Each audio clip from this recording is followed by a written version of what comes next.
Anak muda kan ributnya, aduh saya jomblo nih Kak Heni, doain dong supaya segera punya pasangan hidup gitu kan. Aduh udah lama nih jomblo nih, udah lama doa nih gak dapat juga pasangan hidup. Itu selalu yang Kak Heni sering dengar gitu dari anak-anak muda. Mereka fokusnya aduh kok gak ada yang mau sih sama saya gitu. Padahal harusnya kita mikir, apa sih yang paling penting ketika kita ingin berumah tangga satu hari nanti? Punya pasangan hidup yang seperti apa? Contoh, kalau kita pengen hidup kita bahagia, rumah tangga kita bahagia, paling penting tuh punya pasangan yang takut sama Tuhan. Ada yang bilang gini, kok takut sama Tuhan sih Kak Heni?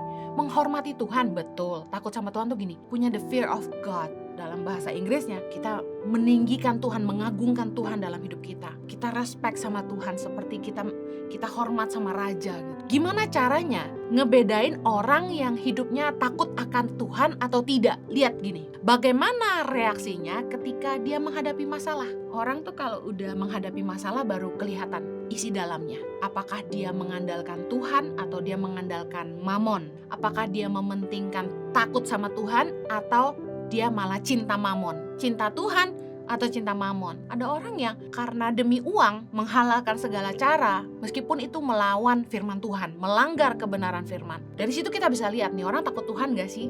Dia lebih mentingin melakukan segala sesuatu dalam kebenaran karena percaya penyertaan Tuhan, atau dia melakukan segala cara yang penting dapat uang. Orang yang takut akan Tuhan itu imannya tidak akan goyah menghadapi masalah karena dia tertanam di dalam Tuhan.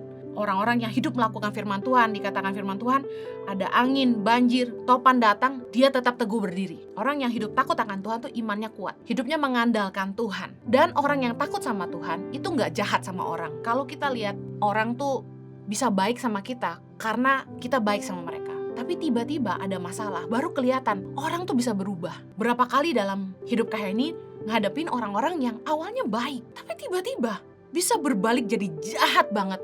Bingung. Makanya aslinya orang tuh baru ketahuan kalau mereka tuh ngadepin tantangan, ngadepin masalah, ketika mereka ditekan, mereka disakiti, baru kelihatan aslinya. Terus apalagi yang penting dari seorang pasangan hidup? Kita harus kenali hatinya sungguh-sungguh. Karena kita sering terkecoh sama penampilan, kita sering terkecoh sama penampilan luar, casingnya. Kita harus kenali hati orang sungguh-sungguh. Nah, firman Tuhan ngajarin kita bagaimana kita bisa tahu baik tidaknya hati orang. Itu lihat dari buah hidupnya, lihat dari perkataannya, bagaimana dia buat keputusan, bagaimana dia memperlakukan orang. Kalau kita pengen tahu dia seorang yang penyayang atau pemurah atau enggak, lihat bagaimana dia memperlakukan keluarganya, lihat bagaimana dia memperlakukan orang lemah, pegawai di rumahnya. Apakah dia murah hati, apakah dia mudah mengampuni, atau dendaman orangnya. Lukas 6 ayat 43 bilang gini, karena tidak ada pohon yang baik yang menghasilkan buah yang tidak baik, dan juga tidak ada pohon yang tidak baik yang menghasilkan buah yang baik.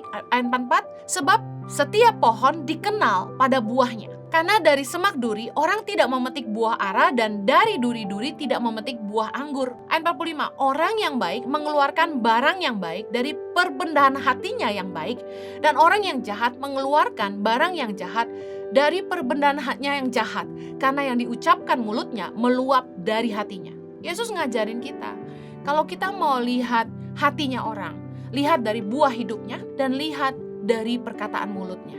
Orang baik atau enggak, itu kelihatan dari buah hidupnya, dari perkataan-perkataannya. Kalau dia suka jahat, ngatain orang, suka ngomongin orang, perkataannya jahat terhadap orang, pasti kan hatinya gak baik. Kalau buah hidupnya selalu kejahatan, selalu ingin mencelakakan orang lain, selalu cari jalan pintas, yang penting dia dapat uang tapi dia mencelakakan orang, dia gak peduli sama orang lain, pertimbangan hatinya selalu mengarah kepada kejahatan, udah jelas hatinya gak baik.